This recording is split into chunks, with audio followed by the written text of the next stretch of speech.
그날 이지혁은 자신이 평생 붙잡고 있던 혼자여야 안전하다는 믿음이 사실은 가장 위험한 거짓말이었다는 걸 병원 침대 위에서 처음으로 깨닫기 시작했다. 병실 천장은 언제나 같은 색인데 오늘은 유독 더 하얗고 차갑게 느껴졌다. 하얀 건 깨끗해서가 아니라 아무것도 숨길 수 없어서다. 숨길 구석이 없다는 감각이 사람을 무너뜨린다. 지혁은 평소 정리된 삶을 살았다. 회사에서는 늘 숫자와 일정, 성과로 자신을 증명했고 인간관계에서도 감정을 정리하고 거리까지 계산했다. 실수하지 않으려고, 흔들리지 않으려고. 누가 봐도 강해 보이는 사람으로 남으려고. 그런데 병원은 지혁의 강함을 평가하지 않았다. 병원은 그저 검사표를 내밀고 3일간 정밀검사라는 네 글자를 반복해서 보여줬다. 지혁은 그 종이를 보는 순간부터 마음이 뒤틀렸다. 3일이라는 시간은 짧은데 그 3일이 끝나면 인생이 달라질 수도 있다는 사실이 지혁을 숨 막히게 했다. 의사는 아직 확정이라는 단어를 쓰지 않았다. 조금 더 확인해보자, 가능성을 열어두자 같은 말로 지혁을 달랬다. 하지만 지혁은 그 말을 달래는 말로 듣지 못했다. 그 말들은 오히려 가능성이 있다는 경고처럼 들렸다. 지혁은 만약을 생각하기 시작했다. 만약 내가 진짜로 아프다면, 만약 내가 생각보다 오래 버티지 못한다면, 만약 내가 지금까지 도망친 대가를 이제야 치른다면. 그 만약은 지혁의 머릿속에서 끝없이 증식했고 그때마다 지혁은 자신이 바보 같다는 생각을 했다. 그는 늘 결혼은 불필요하다라고 단정했고 사랑은 적당하면 된다라고 결론냈고 가족은 결국 각자 인생을 사는 거다라고 정의했다. 그 정의들은 지혁을 편하게 했다. 지혁이 만든 인생의 규칙은 완벽했다. 상처받기 전에 나가면 상처를 받지 않는다. 기대하게 만들지 않으면 책임질 필요가 없다. 선택을 미루면 후회도 미뤄진다. 그 규칙은 지혁을 오래 지켜줬다. 하지만 지금 병원이라는 공간은 지혁에게 속삭였다. 너의 규칙은 너를 지켜준 게 아니라 너를 비워버렸어. 지혁은 한숨을 내쉬었다. 무슨 죄를 지은 것도 아닌데 죄인처럼 숨이 가빠졌다. 손끝이 미세하게 떨렸다. 지혁은 그 떨림이 질병 때문인지 감정 때문인지 구분할 수 없었다. 다만 확실한 건 지혁이 지금까지 한 번도 제대로 느껴보지 못한 종류의 공포를 느끼고 있다는 사실이었다. 그 공포는 죽음이 아니라 후회였다. 지금까지 살아온 방식이 틀렸다는 걸 인정해야 할지도 모른다는 공포.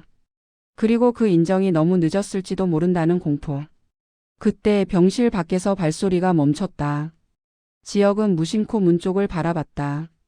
문이 조심스럽게 열리고 지은호가 들어왔다. 은호는 들어오는 순간부터 숨을 참고 있었다. 달려오고 싶었지만 달려오면 또 지혁이 밀어낼까봐 무서웠다. 은호는 지혁을 너무 오래 좋아했다. 좋아했다는 표현으로는 부족하다. 은호에게 지혁은 단순한 사람이 아니라 나를 가장 조용히 흔드는 존재였다. 은호는 지혁 앞에서 늘 감정이 커졌다. 커진 감정은 언제나 상처로 돌아올 위험이 있었다. 그래서 은호는 늘 나도 쿨한 척하려고 노력했다. 지혁이 도망치면 은호도 도망치는 척했다. 지혁이 무심하면 은호도 무심한 척했다. 하지만 병원 앞에서는 그 척이 더 이상 불가능했다. 지혁이 아픈데 어떻게 무심한 척을 하냐. 지혁이 흔들리는데 어떻게 거리두기를 하냐. 은호는 병실 문 앞에서 한참을 서 있었다. 문손잡이를 잡고도 열지 못했다. 문을 여는 순간 지혁의 삶 안으로 다시 들어가게 된다. 그 안으로 들어가면 또다시 쫓겨날 수도 있다. 은호의 마음은 이미 여러 번 쫓겨났다. 쫓겨나는 건 아프지만 더 아픈 건 이번에도 또 그럴까라는 예감이었다. 그런데도 은호는 문을 열었다. 지혁이 혼자라고 느껴지는 순간 은호는 자신이 더 무너졌기 때문이다. 지혁과 은호의 눈이 마주쳤다. 지혁은 처음에는 무표정하려 했다. 그러나 무표정이 잘 안 됐다. 마음을 숨기는 근육이 지금은 말을 듣지 않았다. 은호는 그 표정을 보고 순간적으로 가슴이 내려앉았다. 지혁이 무너지고 있다. 지혁이 무너진다는 건 곧 다른 사람도 버틸 수 없다는 뜻처럼 느껴졌다. 은호는 입술을 깨물었다. 지혁이 먼저 입을 열었다. 왜 왔어? 말은 차가웠지만 그 말의 속은 차갑지 않았다. 지혁은 자신도 알았다. 왜 왔어는 사실 와줘서 고마워와 무서워가 섞인 말이라는 걸. 지혁은 평생 감정을 제대로 말해본 적이 없었다. 감정을 말로 바꾸는 순간 돌이킬 수 없다는 걸 지혁은 본능적으로 알고 있었다. 말은 관계를 만들고 관계는 책임을 만든다. 지혁은 그 책임이 두려워서 말하지 않았다. 은호는 지혁을 똑바로 바라보며 말했다. 내가 오고 싶어서. 그리고 아주 조금 쉬고 덧붙였다. 너 혼자 있으면 더 무섭잖아. 그 말이 지혁의 속을 뒤집었다. 지혁은 자신이 무섭다는 사실을 들키고 싶지 않았다. 무섭다는 걸 인정하는 순간 자신이 약해진다고 믿었으니까. 하지만 은호는 지혁을 약하다고 비웃지 않았다. 은호는 그저 무서운 건 당연하다고 말하는 눈빛이었다. 그 눈빛이 지혁을 더 흔들었다. 누군가 내 약함을 비난하지 않고 받아들이면 사람은 더 약해지기도 하지만 동시에 더 진짜가 된다. 은호는 병실 의자에 조용히 앉았다. 한동안 둘은 말을 하지 않았다. 하지만 그 침묵은 공허하지 않았다. 침묵 속에서 많은 것들이 오갔다. 지혁은 머릿속으로 계속 생각했다. 이 사람을 붙잡고 싶다. 근데 붙잡으면 나는 책임져야 한다. 책임질 수 있을까? 나는 지금 나조차 책임지기 힘든데. 은호는 지혁의 손을 바라봤다. 손이 조금 떨리고 있었다. 은호가 알고 있는 지혁은 늘 안정적이었다. 흔들리는 모습을 보이면 바로 숨겼다. 그런데 지금은 숨길 수 없었다. 은호는 마음속에서 수십 번 다짐했다. 이번엔 내가 먼저 도망치지 말자. 이번엔 내가 먼저 버티자. 이 사람은 지금 도망칠 힘도 없을 거야. 그리고 그 생각이 은호를 아프게 했다. 지혁이 약해졌다는 사실이 은호에게는 묘한 죄책감처럼 다가왔다. 내가 더 빨리 다가갔으면 이 사람은 덜 외로웠을까? 내가 더 단단했으면 이 사람은 덜 무서웠을까? 그런 생각은 사랑하는 사람을 더 힘들게 만든다. 은호는 그걸 알면서도 멈추지 못했다. 지혁이 낮게 말했다. 나 3일 검사래. 은호는 고개를 끄덕였다. 이미 들었다. 그런데 지혁이 직접 말하는 순간 현실이 더 무거워졌다. 은호는 일부러 표정을 가볍게 만들려고 했다. 응. 검사 잘 받자. 지혁은 그 말이 고마우면서도 아팠다. 은호가 가볍게 말하는 건 지혁이 무너지지 않게 해주려는 배려였다. 그런데 그 배려가 오히려 지혁을 울컥하게 만들었다. 누군가가 내 감정을 받쳐주려고 애쓰는 순간 사람은 자신이 얼마나 흔들리고 있는지 더 선명하게 깨닫는다. 지혁이 한참을 머뭇거리다 말했다. 만약 결과가 안 좋으면 어떡하지? 그 어떡하지라는 말이 지혁의 입에서 나왔다는 것 자체가 큰 사건이었다. 지혁은 평생 어떡하지를 말하지 않던 사람이다. 어떡하지는 도움을 청하는 말이다.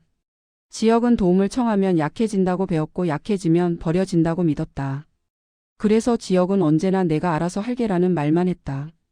은호는 지혁을 바라보다가 솔직하게 말했다. 나도 무서워. 그리고 더 솔직하게 덧붙였다. 근데 무서우면 같이 있자. 은호는 그 말과 함께 조심스럽게 지혁의 손을 잡았다. 지혁의 손이 더 떨렸다. 그 떨림은 이상하게도 따뜻했다. 지혁은 깨달았다. 손을 잡는 건 결혼이나 책임보다 먼저 살아있다는 감각을 준다는 걸. 같은 시각 박진석은 고성이와 마주 앉아 있었다. 진석은 오래전부터 성공한 사람이었다. 성공한 사람은 언제나 알아차리는 감각을 갖고 있다. 숫자나 계약서만이 아니라 사람의 표정, 말투, 숨소리까지 읽는다. 진석은 그래서 지금까지 많은 문제를 막아왔다. 회사 문제, 집안 문제, 인간관계 문제. 그런데 정작 가장 가까운 사람의 문제는 못 봤다. 아니, 봤는데도 보지 않은 척했다. 성희가 만들어주는 안정적인 가정의 그림이 너무 편했기 때문이다. 하지만 이제 그 그림이 흔들리고 있었다. 진석은 더 이상 눈을 감을 수 없었다. 진석은 서류철을 책상 위에 내려놓았다. 서류철은 단순한 종이 뭉치가 아니었다.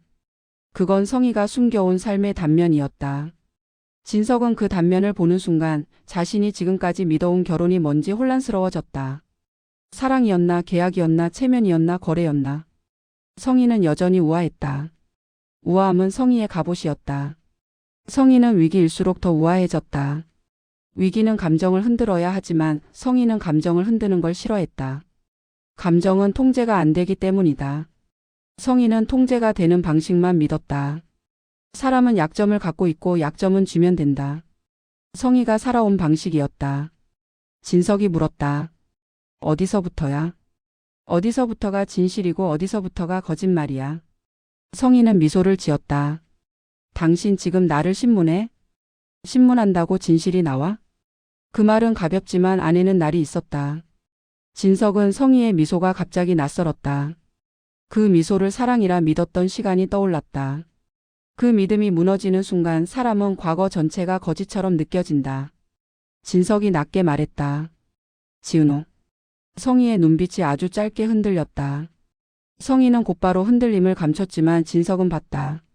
진석은 깨달았다. 이 이름이 성희의 급소다. 성희가 되물었다. 갑자기 웬 지은호? 그 애가 우리 집이랑 무슨 상관이 있다고. 진석은 대답하지 않았다. 대답하는 순간 성희가 말의 틈을 파고들 것이다. 진석은 말보다 행동으로 밀어붙이기로 했다. 진석은 서류 한 장을 성희 앞에 밀었다. 성희는 그 종이를 보자 입술이 아주 살짝 굳었다. 성희가 말했다. 당신이 어디서 이런 걸?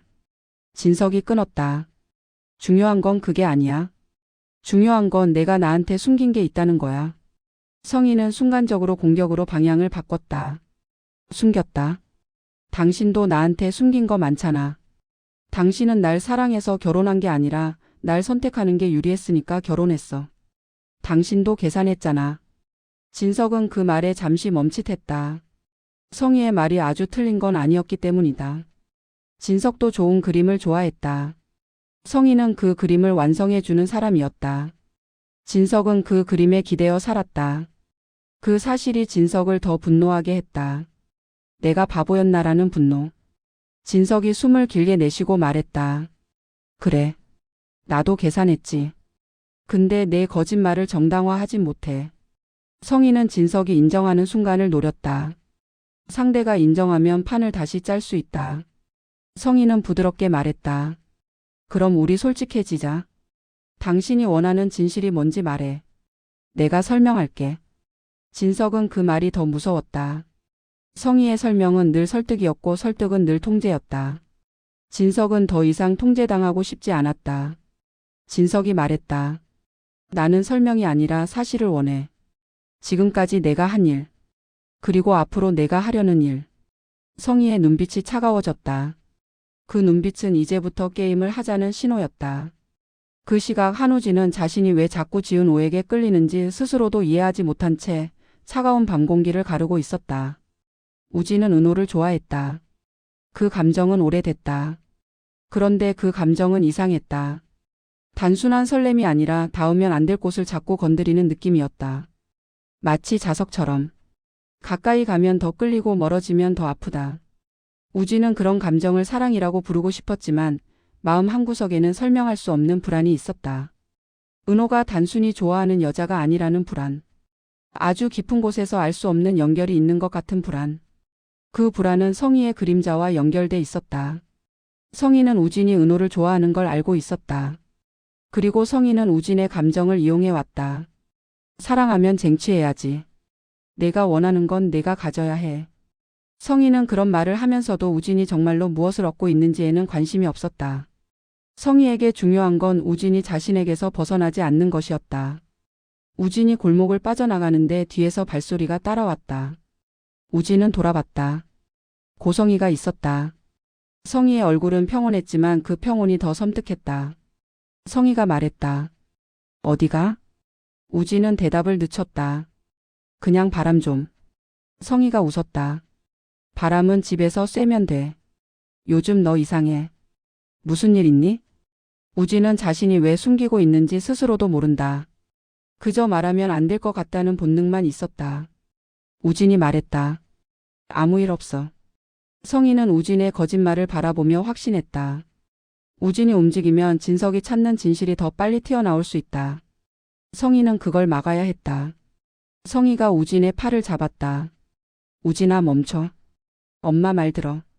우진은 그 순간 엄마라는 단어가 갑자기 낯설게 들렸다. 엄마가 왜 이렇게까지 통제하려 하지? 엄마가 왜 내가 어디 가는지에 이렇게 예민하지? 우진이 처음으로 성희를 똑바로 바라보며 말했다. 엄마, 나한테 왜 그래? 성희의 표정이 아주 순간적으로 굳었다. 자신을 의심하는 눈빛. 성희가 가장 싫어하는 눈빛이었다. 성희는 곧바로 표정을 풀고 부드럽게 말했다. 엄마가 널 걱정해서 그래. 너 지금 흔들리면 너만 다치는 게 아니야. 너의 자리도 너의 미래도. 우진은 그 말에서 사랑이 아니라 협박을 느꼈다. 우진은 입을 다물었다. 그 침묵은 성희에게 위험 신호였다. 우진이 더 이상 말 잘 듣는 아들이 아닐 수 있다는 신호. 성희는 결심했다. 우진이 흔들리면 더 강하게 잡아야 한다. 그런데 더 강하게 잡는 순간 우진은 더 멀어질 수도 있다. 성희에게 선택지가 필요했다. 우진을 잡을 카드. 진석을 흔들 카드. 그리고 그 카드의 중심에는 결국 박성재가 있었다. 이지환은 마지막 경호 근무를 마치고 돌아오는 길에 자신이 웃지 못하고 있다는 걸 깨달았다. 지환에게 마지막은 늘 익숙했다. 무언가를 포기할 때마다 마음속에서 마지막이라고 말해왔기 때문이다. 하지만 이번 마지막은 달랐다. 이번 마지막은 포기가 아니라 사람이었다. 박영란은 송별 자리에서 웃고 있었다. 영란은 웃는 법을 안다. 그러나 그 웃음이 진짜인지 아닌지 지환은 너무 잘 알았다. 영란은 예술가다. 감정이 크다. 감정이 큰 사람은 감정을 숨길 때 더 과장되게 숨긴다. 영라의 웃음은 그래서 더 슬펐다. 영라가 먼저 물었다. 너 진짜 가? 지환은 대답을 늦췄다. 응. 가야지. 영라가 웃으며 말했다. 그래. 잘 가. 그 말이 너무 쉽게 나와서 지환은 더 아팠다. 영라가 쉽게 말하면 정말 괜찮아서가 아니라 버릇처럼 괜찮은 척을 하는 것이기 때문이다. 지환은 참다가 말했다. 너 안 괜찮잖아. 영라의 표정이 잠시 멈췄다. 그 멈춤은 들켰다는 멈춤이었다. 영라는 고개를 돌리며 말했다.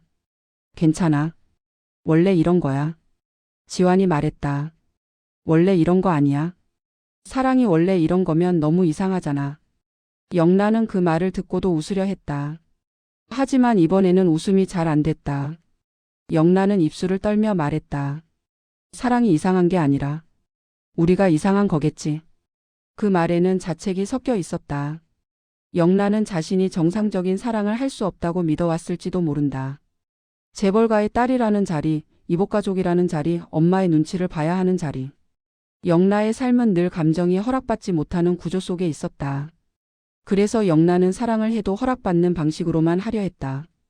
그런데 지환은 그 허락의 범위 밖에 있는 사람이다. 영라는 그래서 더 불안했다. 지환은 영라를 바라보며 말했다. 나 너 좋아해. 말이 나와버렸다. 지환도 놀랐다. 이 말이 나오면 돌아갈 수 없다. 그걸 지환은 알고 있었다. 영라의 눈이 커졌다. 영라는 울지 않으려 애썼다. 울면 붙잡을 것 같았다. 영라는 겨우 말했다. 그럼 왜 가? 지환은 숨을 삼켰다. 좋아해서 가. 좋아하니까 너를 더 흔들기 싫어. 영라의 표정이 굳었다. 그게 사랑이야? 좋아하면 붙잡아야지. 지환은 대답하지 못했다. 지환은 사랑을 배운 적이 없다. 지환이 배운 건 가족을 위해 참는 법뿐이다. 그 참는 법이 지환을 사람으로 만들었고 동시에 지환을 텅 비게 만들었다. 영라는 조용히 말했다. 너는 늘 착한 척을 해. 근데 너의 착한 척 때문에 나는 더 아파. 그 말이 지환을 찔렀다. 지환은 영라가 자신을 비난하는 게 아니라 자신이 잘못된 방식으로 사랑하고 있다고 알려주는 것임을 느꼈다. 지환은 그날 밤 집에 돌아와서도 영라의 말을 계속 곱씹었다. 착한 척. 그 착한 척 때문에 더 아프다. 지환은 깨달았다. 자신은 늘 책임을 핑계로 도망쳤다. 책임을 지는 척하면서 사실은 자신이 다치지 않으려고 도망친 거였다. 박성재는 그 밤 가방을 쌌다. 성재는 자신의 방에서 가장 조용한 부분을 찾았다. 사람들이 없고 소리도 없는 부분. 그러나 재벌가의 집은 이상하게도 항상 소리가 있다. 발소리, 문 닫는 소리, 누군가의 숨소리.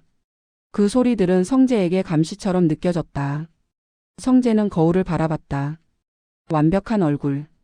완벽하게 관리된 표정. 그런데 그 얼굴이 낯설었다. 나는 누구지? 나는 진짜로 무엇을 원하는 사람이지? 그 질문은 성재를 미치게 만들었다. 성재는 안정이 필요했다. 그런데 지금 안정이 무너지고 있었다. 집안의 공기가 달라졌다. 진석의 눈빛이 달라졌고 성희의 말투가 더 조심스러워졌고 그 조심스러움 속에서 어떤 칼날이 느껴졌다. 성재는 그 칼날이 결국 자기에게 올지도 모른다는 예감이 들었다. 그리고 수빈이 떠올랐다. 성재는 수빈을 다시 마주쳤을 때 수빈이 이전처럼 웃지 않는 걸 봤다. 수빈은 성재에게 괜찮냐는 질문이 잔인하다고 말했다. 그 말이 성재를 오래 붙잡았다. 성재는 자신이 늘 사람들에게 괜찮아? 를 물어왔다. 그 질문은 배려라고 믿었다. 그런데 수빈은 그 질문이 책임 회피일 수 있다고 말하는 것 같았다. 괜찮냐고 물어놓고 상대가 괜찮아라고 하면 그 순간부터는 그럼 괜찮겠지 하고 안심해버리는 사람. 성재는 자신이 그런 사람이었을지도 모른다고 느꼈다.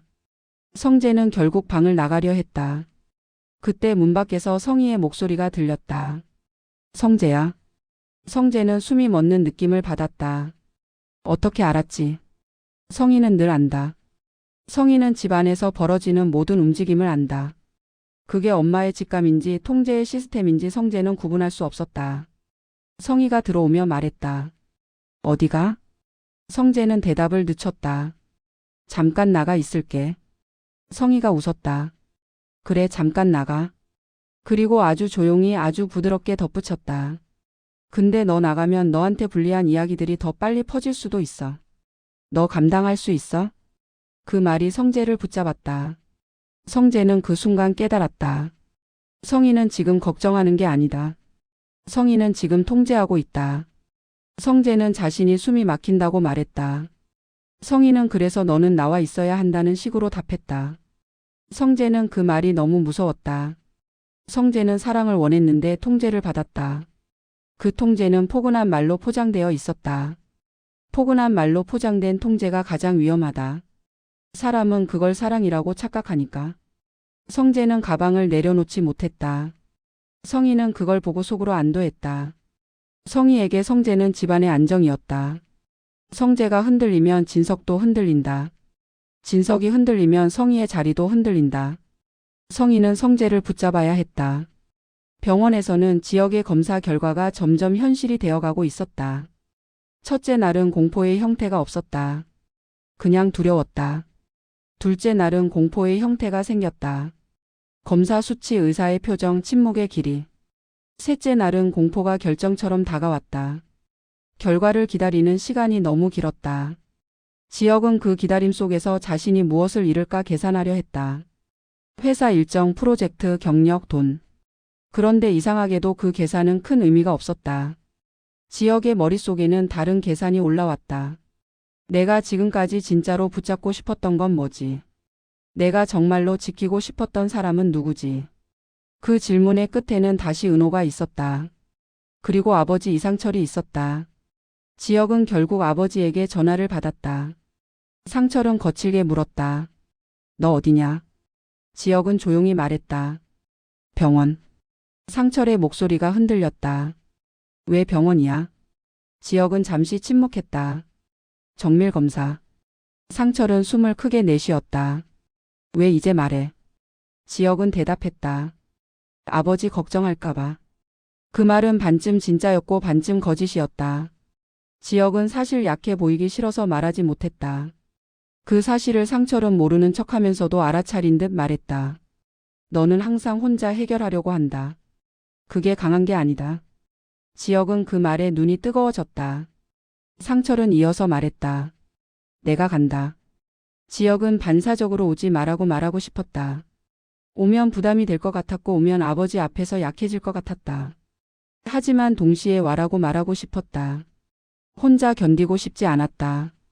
지역은 결국 말했다. 와. 그 한마디가 지역의 인생을 바꾸는 문장이었다. 이상철은 병원에 도착했다.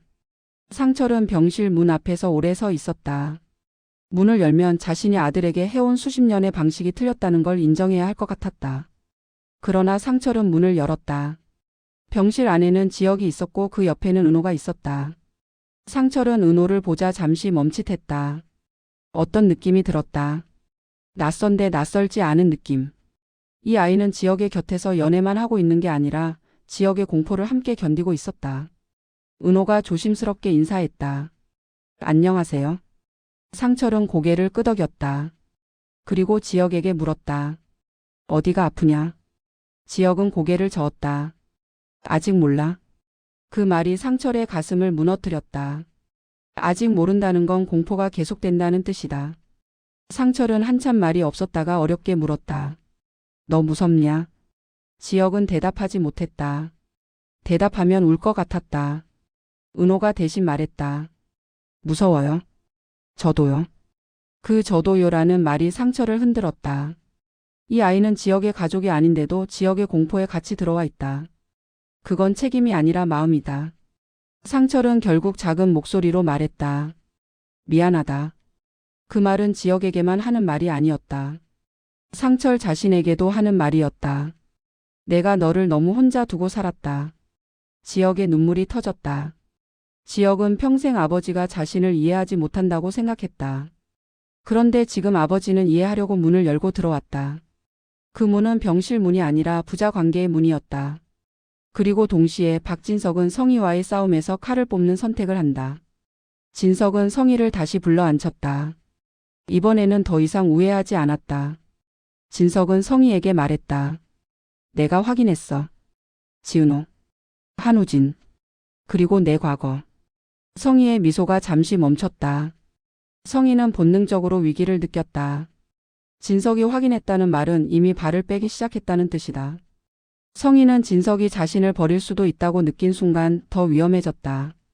버림받는 순간이 성희에게는 최악이다. 그래서 성희는 버림받기 전에 상대를 흔들어야 한다. 성희는 진석에게 말했다. 좋아.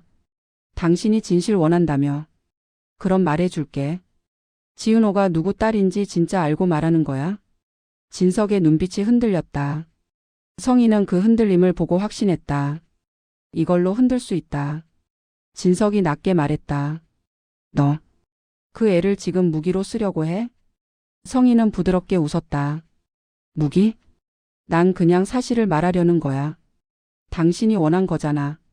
진석은 그 순간 깨달았다. 성희는 진실을 말하려는 게 아니다. 성희는 진실을 칼로 쓰려는 거다. 진석이 원한 진실은 치유를 위한 진실인데 성희가 꺼낸 진실은 파괴를 위한 진실이다. 진석은 성희에게 말했다. 그 애를 건드리면 너 진짜 끝이야. 성희의 눈빛이 잠깐 흔들렸다. 그러나 성희는 곧 결심했다. 끝이라면 끝까지 가면 된다. 성희는 언제나 자신을 지키는 쪽을 선택해왔다. 병원에서 지혁은 결과를 듣고 삶이 갑자기 가벼워지지 않는다는 사실을 알게 된다. 오히려 삶은 더 무거워진다. 왜냐하면 이제부터는 살아야 한다는 걸 의식적으로 선택해야 하기 때문이다. 지혁은 병실로 돌아와 은호를 바라본다. 은호는 지혁의 표정만 보고도 알았다. 안 좋아? 지혁은 고개를 끄덕인다. 그 고개 끄덕임이 은호의 심장을 찢는다. 하지만 은호는 울지 않는다. 울면 지혁이 더 무너질 걸 알기 때문이다. 은호는 조용히 말했다. 그럼 더 같이 있자. 너 혼자 견디지 마.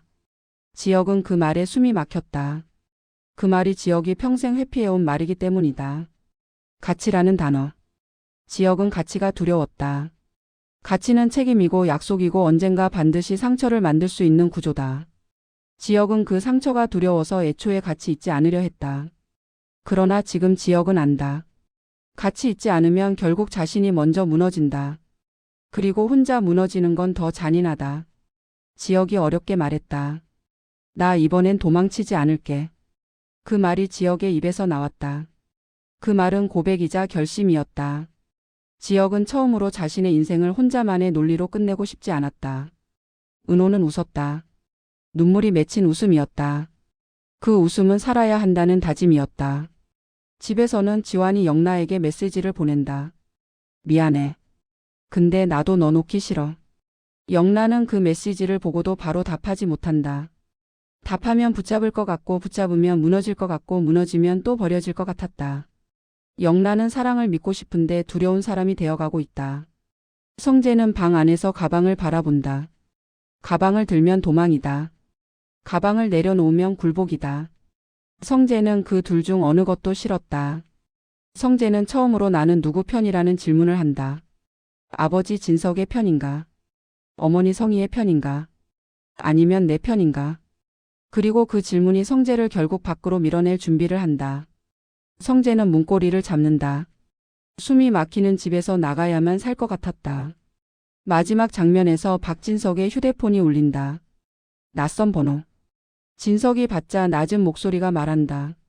박진석 회장님 맞으십니까? 지은 옷이 관련해서 드릴 말씀이 있습니다. 진석의 눈이 흔들린다.